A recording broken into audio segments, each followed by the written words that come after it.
The rain starts. At first it is a small, quiet sound. Soon the sound grows louder. It becomes a roar on the tin roofs of Manila. A typhoon has arrived. On the streets, water begins to rise. It starts as a thin sheet on the asphalt. Then it climbs the curbs. It covers the sidewalks. In low-lying barangays, the water does not stop. It enters homes. It creeps up the walls. Families move their things to higher ground. They put chairs on top of tables. But the water keeps coming.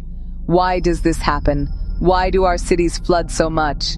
The problem seems simple. Too much rain, not enough space for the water. But the full answer is more complex. We must first follow the water. Think of it as a journey. The water has three main sources. The first is the rain, falling from the sky. These storms can bring an incredible amount of rain in a short time. A single typhoon can dump more water than a city's drainage system can handle. The second source is the rivers, natural highways for water collecting from a huge area. If channels are narrow, silted, or full of trash, they cannot carry water fast enough. The water level rises, the river overflows its banks. The third source is the sea. During a typhoon, storm surge pushes seawater onto land, worse at high tide. When the sea is high, rivers cannot drain. It's like a clogged sink. The water spreads over the land. In forests and fields, trees and soil act like a sponge, soaking and releasing water slowly. But a city is a landscape of concrete, asphalt, and steel. These hard surfaces do not absorb water. Water runs off quickly, roofs to roads to drains. This is called surface runoff.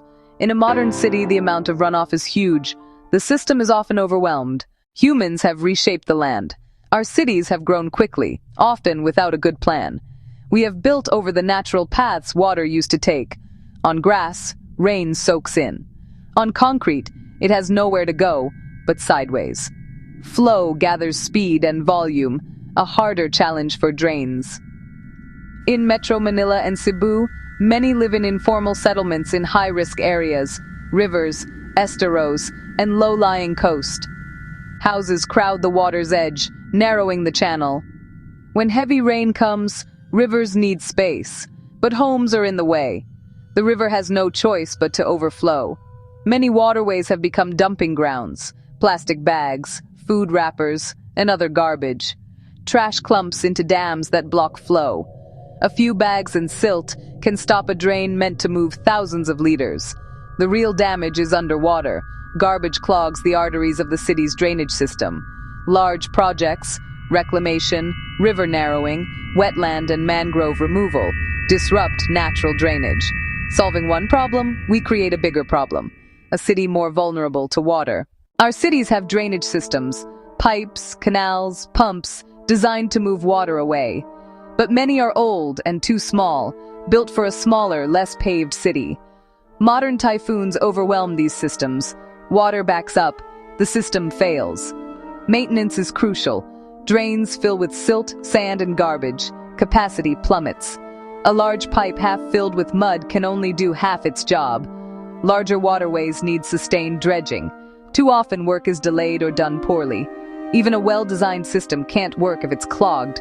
Good plans guide growth, protect floodplains, and keep safety valves open. When rules aren't enforced, buildings rise in known flood zones.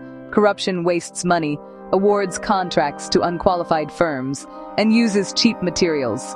A half-finished dike or broken pump is useless in a storm. When flood control is corrupted, people pay with their homes and safety. Let us look at Manila. The capital sits in a low-lying basin next to a large bay. The Pasig and its estuaries should be drainage assets, but neglect, waste, encroachment, and silt have choked them. In powerful storms, the system breaks down. High bay water stops rivers from draining. The river backs up. Water spills into the city's lowest parts. Whole districts submerge. Pumps are overwhelmed or fail during outages. Paralysis follows. Metro Cebu sits on a narrow coastal plain with hills behind it. Rain rushes downhill with force, triggering flash floods. Obstructed rivers, floodplain builds, and altered channels disrupt drainage. Even moderate rains bring deep, sudden floods. The water rises fast, recedes, and leaves costly damage behind. The cost of flooding is not just measured in pesos, it is measured in human lives. Homes flood, furniture, appliances, and belongings are ruined. Memories and essential papers are lost forever. Fragile homes can be torn apart by water, streets are impassable, businesses shut, wages and incomes vanish, supply chains falter, economic activity grinds to a halt. Floodwater is a filthy mix. Sewage, garbage, chemicals, animal waste. Skin disease and infections rise. Leptospirosis cases spike after floods. Contaminated drinking water leads to diarrhea and cholera. Stagnant water breeds dengue-carrying mosquitoes. Schools close for weeks. Some become shelters, disrupting education.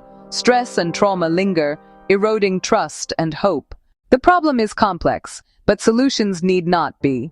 First, manage water where it already flows.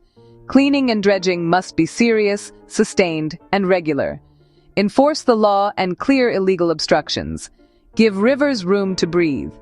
Second, invest in bigger pipes, better canals, and reliable pumps. Enforce zoning. No new construction in critical floodplains. Turn floodplains into green infrastructure that works with nature. Third, fight corruption with transparency, inspections, and public oversight. Citizens, civil society, and the media must be watchdogs. Everyone has a role. Proper waste disposal and local cleanups reduce blockages. Learn risks, plan evacuations, and demand action from leaders. The floods will keep coming, but we are not helpless. The path to a safer, drier future is difficult, but clear. Let us start walking it together, now.